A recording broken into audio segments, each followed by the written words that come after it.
হায়রে জল ঢালিলে দ্বিগুণ জলে উপায় কি বলো না।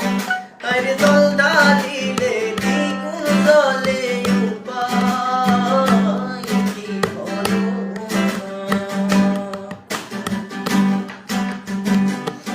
না। সে করতে করতে একদিন গেল, এখন একজন দুইজন পাঁচজন